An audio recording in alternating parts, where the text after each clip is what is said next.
जय Hind all of you. मैं Manoj Kumar Sharma content various private military school के चैनल पर आप सभी का स्वागत करता हूं। आप लोग पढ़ रहे थे डिफिनिट इंटीग्रेशन, उसमें प्रॉपर्टी बतानी थी और उसके कुछ ट्रिक्स बताने थे।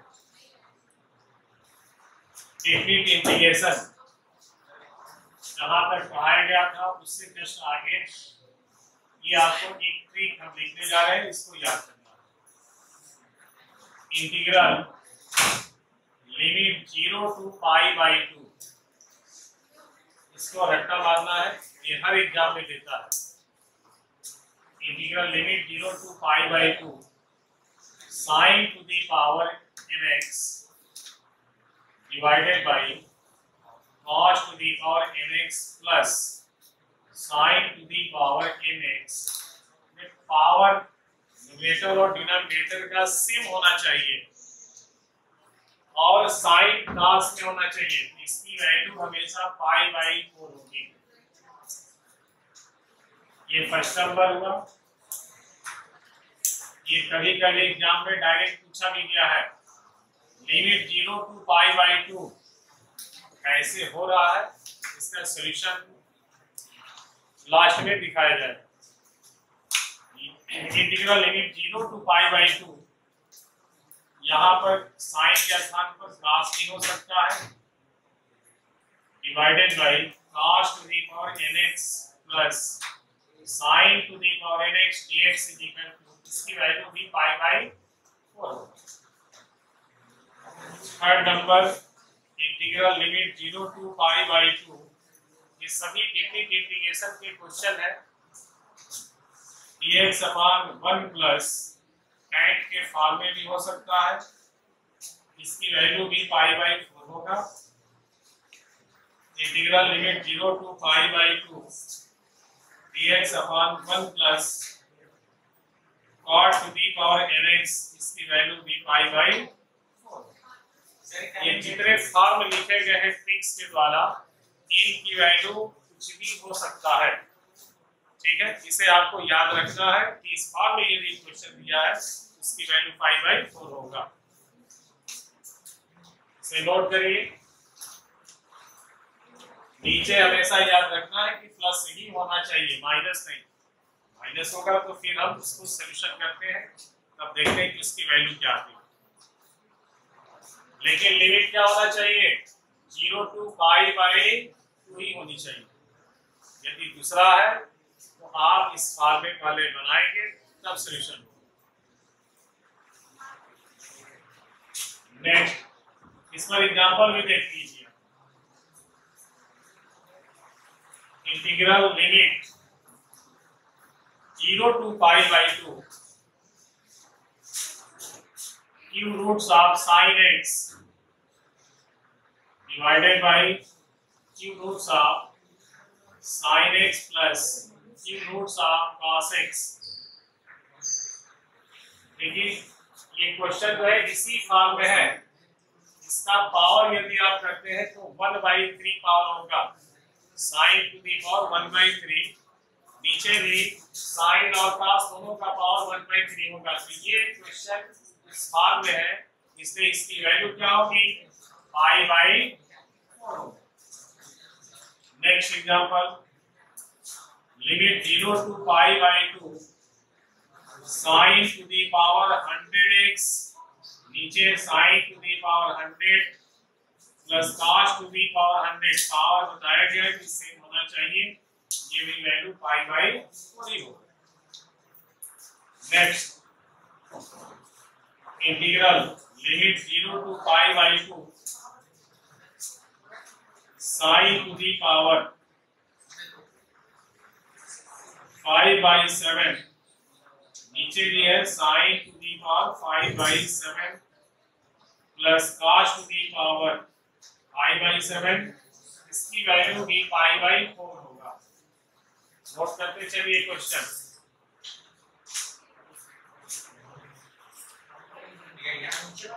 Integral limit 0 to π/2 cos to the power 7/3x divided by cos to the power 7/3x plus sine to the power 7/3x, इसकी वैल्यू भी पाई बाई 4। ये जितने लिखे जा रहे हैं क्वेश्चन कहीं ना कहीं ये आ चुका है।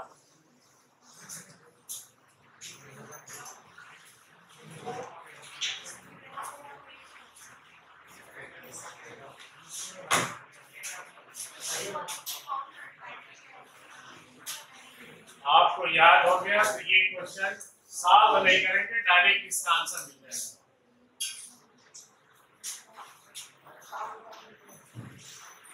और इस टाइप का क्वेश्चन आना ही है।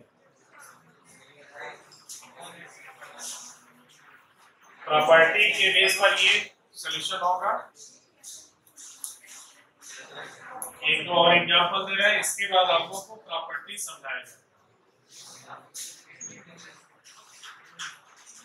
Integral limit 0 to π/2 dx upon 1 plus tan to the power 10x, इसकी वैल्यू आप लोग बताएंगे। 0 to π/2 dx upon 1 plus cot to the power 75x, इसकी वैल्यू भी बताइए। 0 to π/2 dx 1 plus tan to the power 99x, और last 0 to π/2 dx upon 1 plus cot to the power 3। इन सभी का आंसर आपको लिख सकते हैं क्योंकि फॉर्म बताया जा चुका है। इसकी वैल्यू भी कितनी होगी? π/4 π/4 π/4 π/4। ठीक है, जो 12th क्लास में होंगे ये बोर्ड एग्जाम में भी देता है, लेकिन डिस्क्राइब करने के लिए डिस्क्रिप्टिव सॉल्यूशन।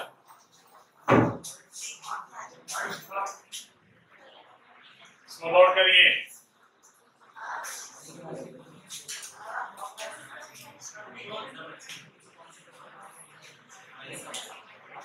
अब इसमें आप लोग प्रॉपर्टी को लिखेंगे।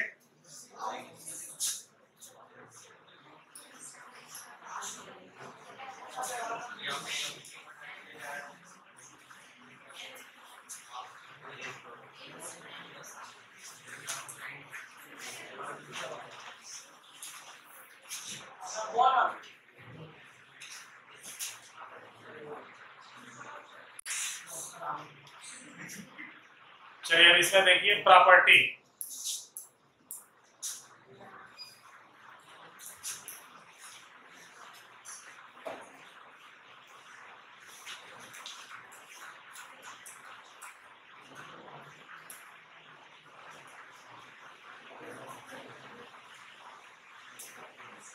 प्रॉपर्टी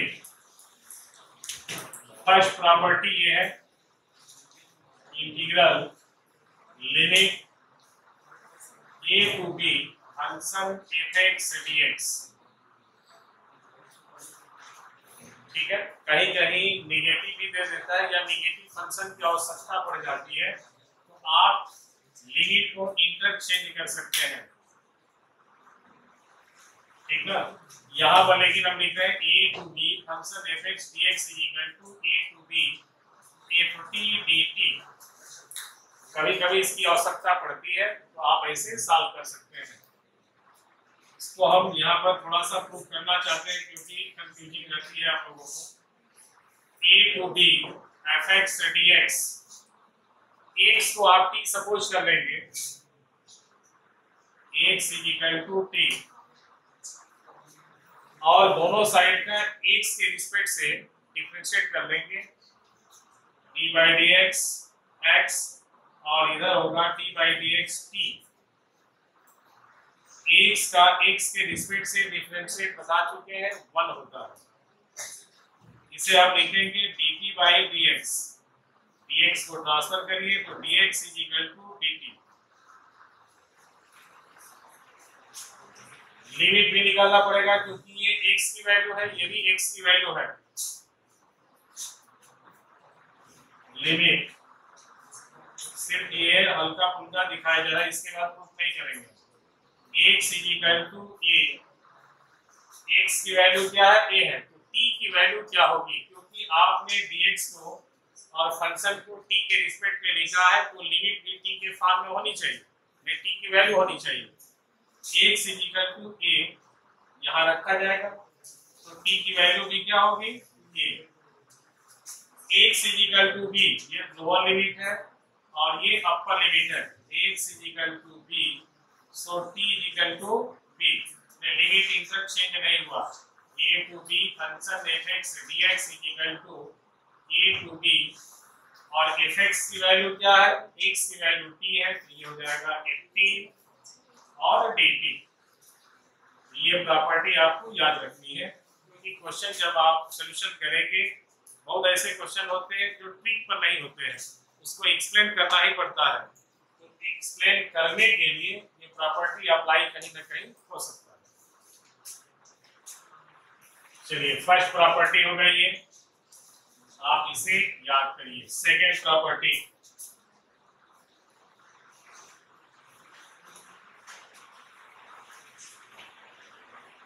बहुत इजी है इसका एक्सप्लेन, जो प्रूफ किया गया है देख लेंगे आप लोग, बहुत इजी है।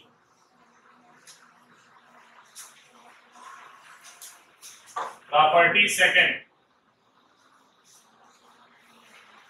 Integral limit a to b fx dx equal to, limit को यदि आप इंटरचेंज करते हैं तो फंक्शन नेगेटिव होगा, minus b to a fx dx, इसे भी याद रखना है। बहुत बार ऐसा होता है कि प्रॉपर्टी बेस्ड ही क्वेश्चन डाल देते हैं। Property number third, integral limit a to b fx dx equal to, a और b के बीच में एक इंटरवल हमने लिख लिया, a is less than c is less than b, ठीक है, a less than c less than b, a से बड़ी वैल्यू c है बट c से भी बड़ी वैल्यू b है। इसे आप लिख सकते हैं a to b function fx dx plus a to c, इसके बाद क्या हो जाएगा, plus c to b fx dx, ऐसे आप लिख सकते हैं। कहीं कहीं इस प्रॉपर्टी की जरूरत पड़ती है जिसमें कई फंक्शन लिखे रहते हैं, जैसे मॉडुलस फंक्शन जब आएगा तो ये प्रॉपर्टी अप्लाई होती है, ठीक है, इंटीग्रल करने के लिए। रिमार्क में इसके लिए लिख देते हैं,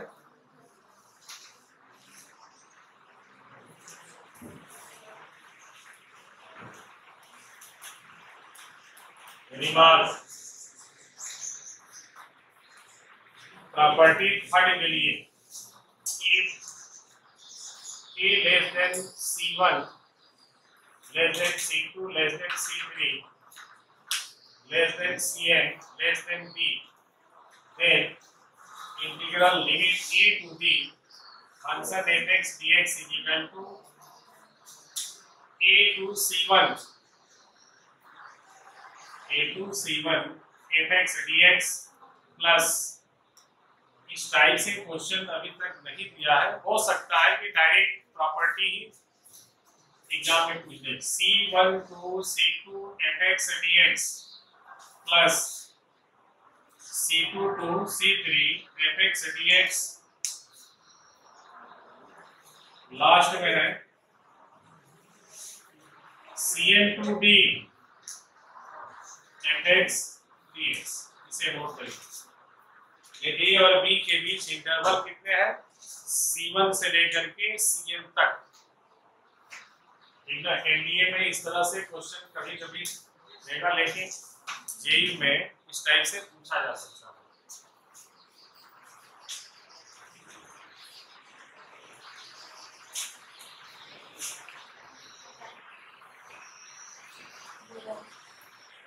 चलिए next, property number 4 very important है, उसी को अप्लाई करके अभी जो ट्रिक हम लिखे हैं उसका सॉल्यूशन होगा।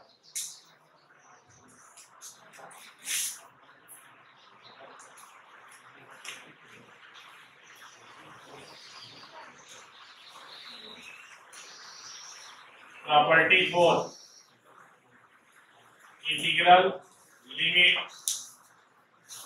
a to b fx dx is equal to limit a to b a plus b minus x dx। इसका दो पार्ट है। Second part integral limit 0 to a fx dx is equal to limit 0 to a f a minus x dx। ये ज्यादा जगह use भी होगा, इसको याद करना है, ये इंपॉर्टेंट है।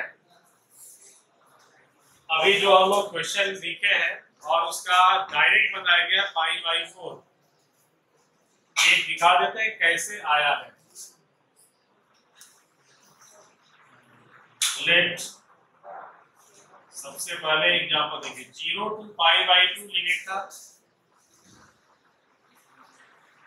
sin टू दी पावर लिखे थे nx divided by cos to the power nx plus sin to the power nx dx। ठीक है, ये क्वेश्चन में लिखा गया था, इसको हम लोग ट्रिक के माध्यम से π/4 आंसर डायरेक्ट बता दें। इसको आप सपोज कर लेंगे कि i की इक्वल है। ठीक है, सपोज ये है कि i equal to this value. अब आप प्रॉपर्टी लगाइए जो नीचे लिखी गई है, 0 to π/2 x की वैल्यू क्या लेंगे, 0 minus π/2 sin to the power n, 0 plus π/2 means π/2 minus x हो जाएगा, नीचे की value cos to the power n π/2 minus x plus sin to the power n π/2 minus x dx। Property अब लगाएंगे, इसमें फार्मूला लगाइए, sin 90 minus theta cos theta होता है,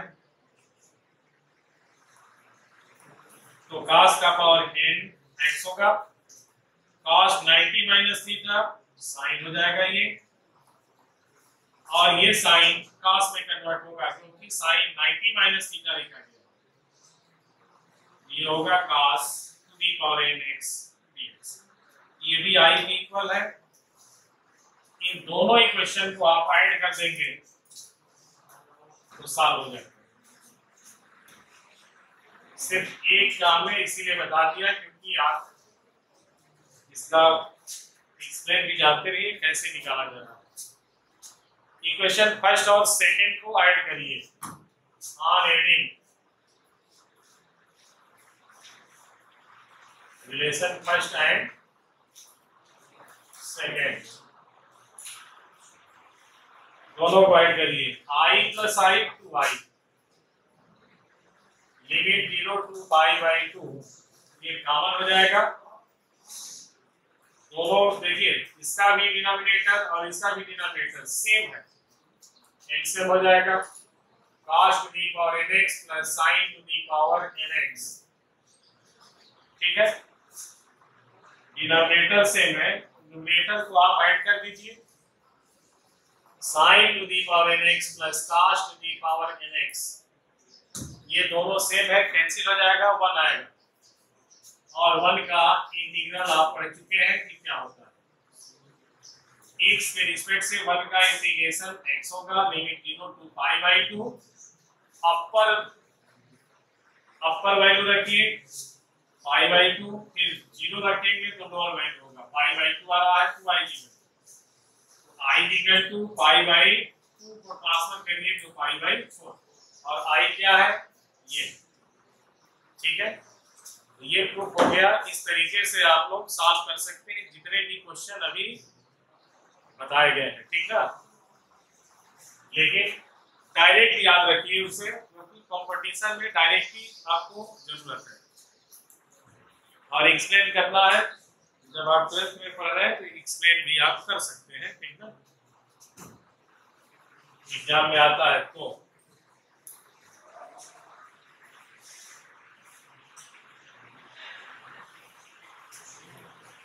ऐसा नहीं करना है कि क्वेश्चन कुछ और पूछा गया है और आप रट्टा मार करके ये जा रहे इसी को एक्सप्लेन कर दिए, ठीक ना।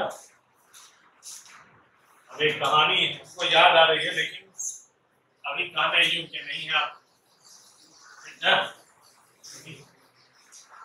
डिजिटल पर चल रहा है ये मामला, कहानी नहीं कहा जा सकता है। आप लोग नोट करना है, करिए फटाफट।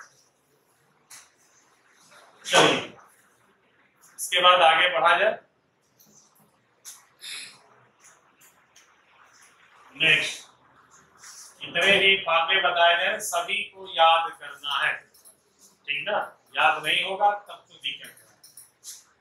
Next property, integral limit -a2 + a function f(x) dx ऐसे लिखा है,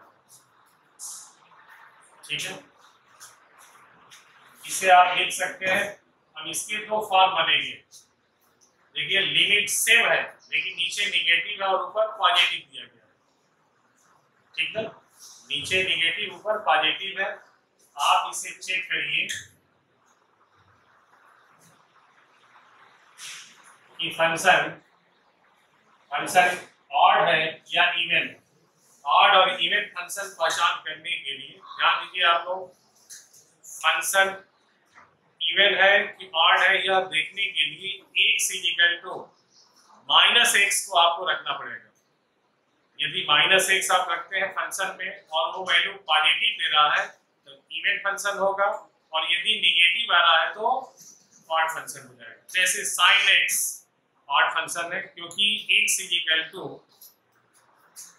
इवन और ऑड फंक्शन बता रहे हैं, ध्यान दीजिएगा आप लोग। fx sin x ये फंक्शन इवन है या ऑड है, या देखने के लिए x -x को रखना पड़ेगा। sin -x और sin -x फार्मूला क्या होता है? -sin x निगेटिव आ गया, -fx हुआ, ठीक है। निगेटिव फंक्शन है अर्थात ये क्या हुआ? Odd function. और यही यदि आपका fx cos x है तब क्या होगा? ये इवन फंक्शन हो जाएगा। कैसे? x -x आप रखिए तो ये हो जाएगा cos -x और cos -θ cos थीटा होता है। तो ये इवन फंक्शन है। ये फंक्शन इवन है या ऑड है? x sin x, तब ये समझ में आएगा प्रॉपर्टी। x sin x ये इवन फंक्शन है। क्यों? क्योंकि x की वैल्यू यदि आप -x रख रहे हैं ये भी -x होगा, sin -x, और इसका फार्मूला होता है ट्रिग्नोमेट्री से -sin x, माइनस से माइनस मल्टीप्लाई करेंगे तो ये पॉजिटिव। तो this is the even function, ठीक है। तो फंक्शन इवन है या ऑड है यह पहचान करने के लिए x -x को रखना पड़ेगा। अब आइए यहाँ पर प्रॉपर्टी पर, यदि ऑड फंक्शन है तो इसकी वैल्यू 0 सीधे हो जाएगा। -x आने पर 0 होगा इसकी वैल्यू, और यदि इवन फंक्शन है तो 2 times of 0 to a fx dx होगा। if -x fx even function पर ये value 2 times of integral limit 0 to a fx dx, ठीक है। और ऑड फंक्शन पर क्या हो जाएगा? 0 हो जाएगा। इससे रिलेटेड एग्जाम में क्वेश्चन पूछा जाता है, नोट करिए। आप लोग फटाफट नोट कर लिया करिए। -a to a है लिमिट, ठीक है। इस पर एग्जांपल एक बताना है।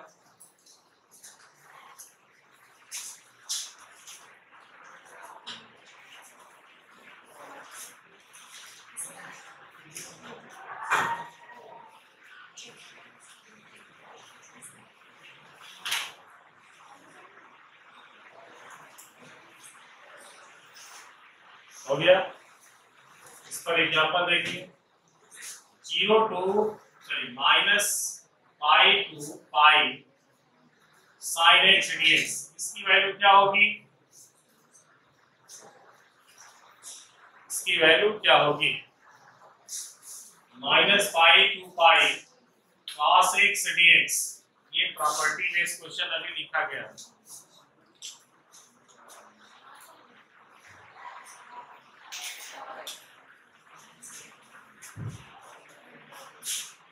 छोटा सा क्वेश्चन ये है, minus two to two x cube, इसको भी लगाइए।